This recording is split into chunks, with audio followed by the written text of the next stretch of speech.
Well, hello, everyone, and welcome to another edition of Safe Conversations. And we're delighted that you're checking this out. And Paul, how are you doing? For 62, I'm good. If I was 20, wouldn't be so good.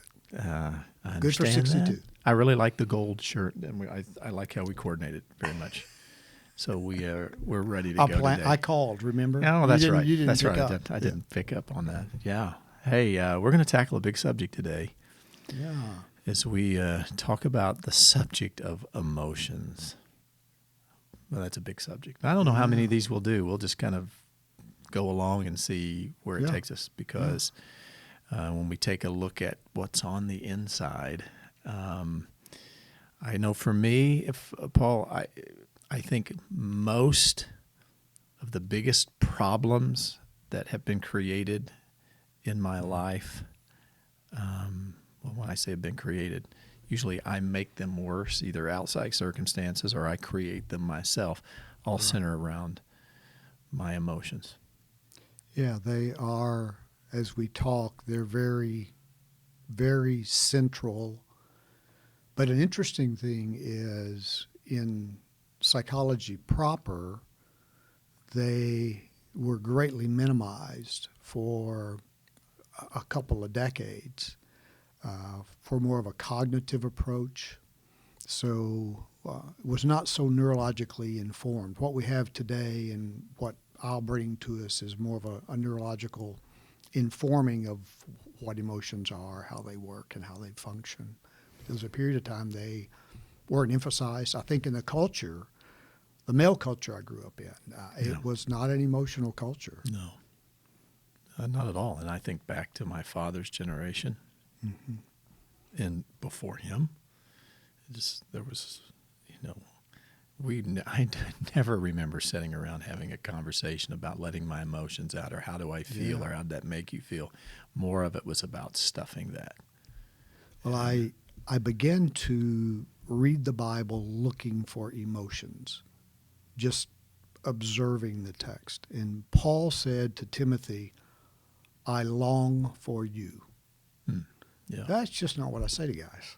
You wouldn't heard me say that to you. No, that'd make me uncomfortable. Yeah, yeah, awkward, real quick. But it was interesting. It's an expression of emotional connection Right. and a missing of a person. And it's a very vulnerable thing for us to do today.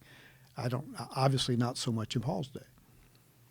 Interesting. Yeah, it is a vulnerable thing to talk about, Mm-hmm. but why it's necessary, why this conversation is important, is because our emotional health, like we can grow up, go through all the stages of physical growth from, childhood and adolescence to adulthood. Right. And so we can look on the outside like we're a man, or we're a grown man or grown woman, and yet on the inside, emotionally, we've not grown up. Yeah, and we are very, it's just been very recent that we're understanding that. Like emotional intelligence didn't come on the radar till even like the 90s. So the guy, Daniel Goleman, who came up with the idea of emotional intelligence or emotional health, 90, that's not been that long. No. And it, in practical terms, it affects your marriage, your friendships, your job. And as a pastor, Pete Scazzero's done great work on this, and I wrote this down. He said it's impossible to be spiritually mature while remaining emotionally immature. Yeah, I buy that. So I really buy that. Now, I wouldn't have known anything about that as a younger adult, but I totally buy that idea that same here.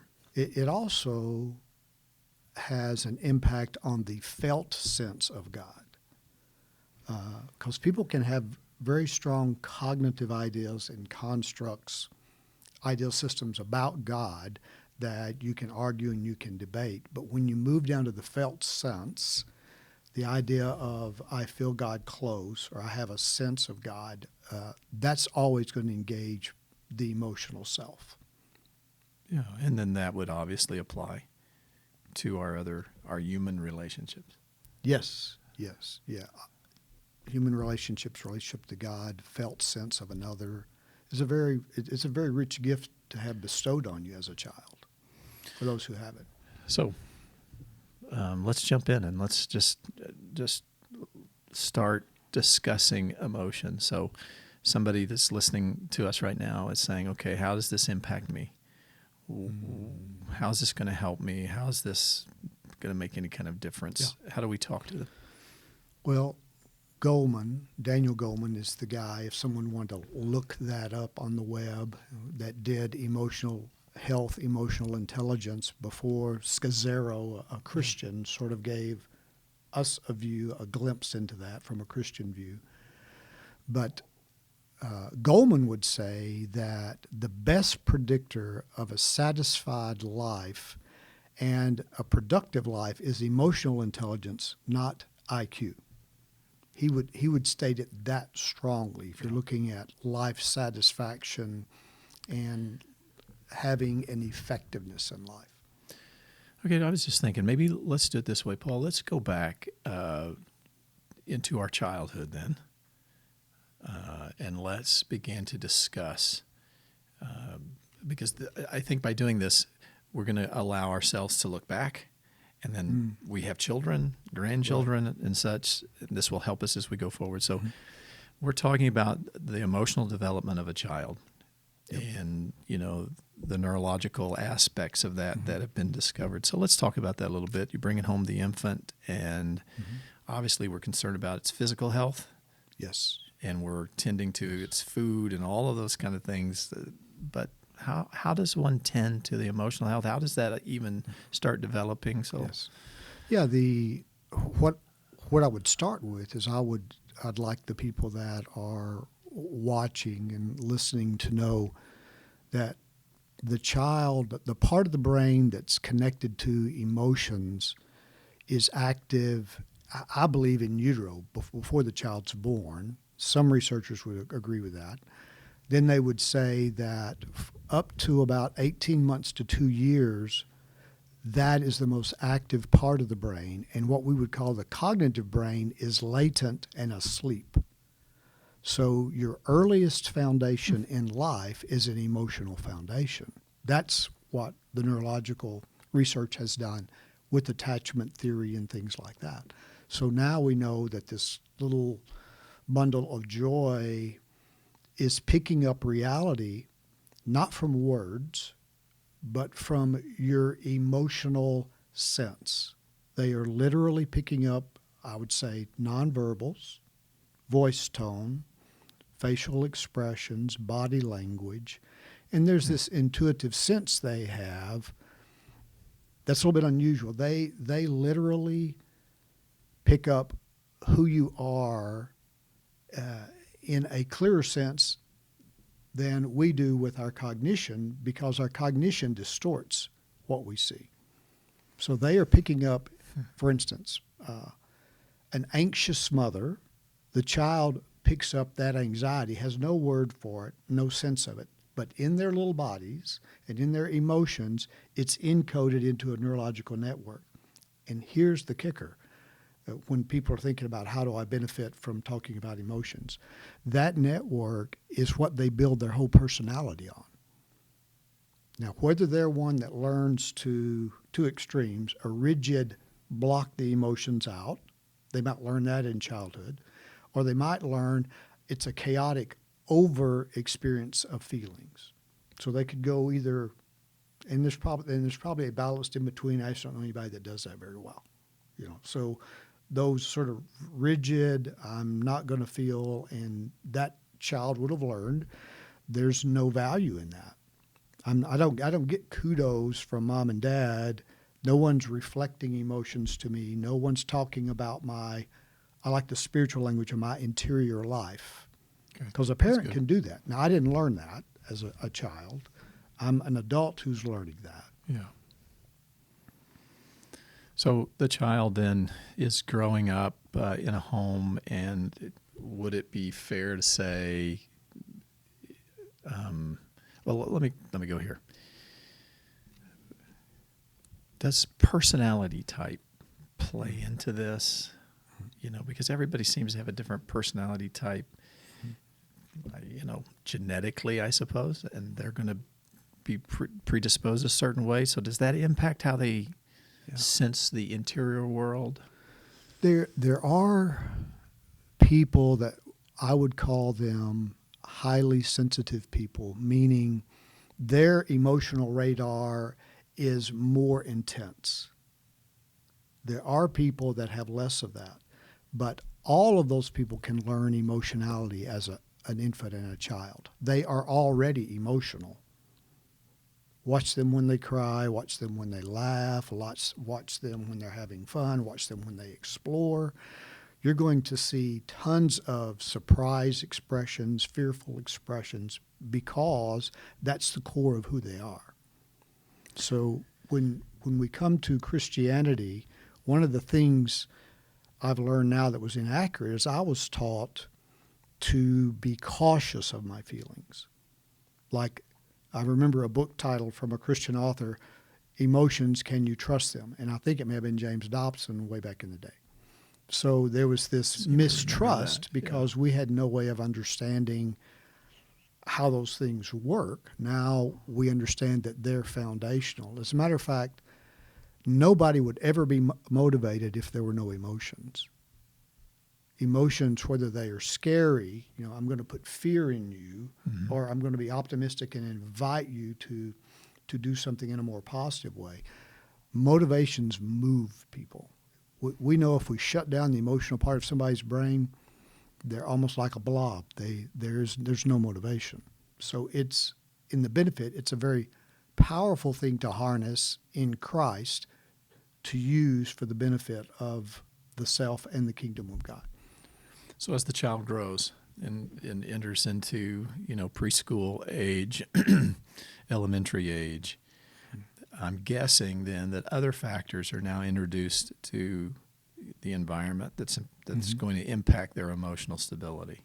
Yes. Siblings, other friends, maybe even more so when they hit adolescence. Yes, it's going, and I would say if people would think of the language I used earlier was rigid, I'm going to not feel so much, or I overfeel. What happens as they go along is that gets moved kind of up and down to a set point. Now, what we don't know is how much of this is literally disconnecting, you know, like I'm unplugging or overplugging into them. And we don't know the impact of that. That will happen as they go along. But I would say the one who's rigid is going to continue in that path. That would be my prediction. The one who's more flooded and it's chaotic with their emotions, too much emotion, I believe they're going to continue in that path until something pretty significant happens. Because what we see today in adult life, those are attachment styles. There's an avoidant attachment style, which was no validation for emotion, no significance of emotion, but a whole lot of performance and experience was validated. This one over here had sort of an unpredictable, this anxious style, unpredictable parent. Sometimes they were there to meet the needs, sometimes they were not. So they developed this emotionality, hoping for that and moving in that direction. So I think what you eventually have is an attachment style. Attachment style eventually becomes a style of relating to the self and to others. And then it becomes a personality. And to me, personality fits very well with character. It's who you are 75% of the time. I mean, 25%, let's give somebody, you know, that the avoidant to be emotional and the emotional could be avoidant. Yeah. I got you. Well, for the individual out there that's going, okay, let's get this a little more practical in terms of, like, what do you mean by my emotions? Again, I think we have an idea, but particularly maybe we could turn it to emotional wounding. Yeah. The individual that's maybe there's struggles, and how does that look? And I know that's a big discussion, really. Yes. But so, you know, somebody has developed this through their, you know, their pattern. through their adolescence, and now they're into their adult life. So Mm-hmm. how's this playing out? So for instance, is it anger? Is it, emotions are depression? Right. What is it that we're seeing when we talk about emotions? So what does somebody Yeah. look for? Yeah, and You know- I would say there are explanations. For instance, there's an author named Dan Siegel who would give some explanations for parenting your child in an emotionally intelligent way. So there are authors out there that write about that, but they would say that the emotions, literally like cognitions, are a chemical firing in the brain. So organically, what's going on with emotions and thoughts, and we're not advanced enough to know exactly how chemicals will carry an image or an emotional sense yet. That's how complex the brain is. I would say we're fearfully and wonderfully made thinking about the Psalms. Let me classify emotions in that sense. That'd be good. Emotions are the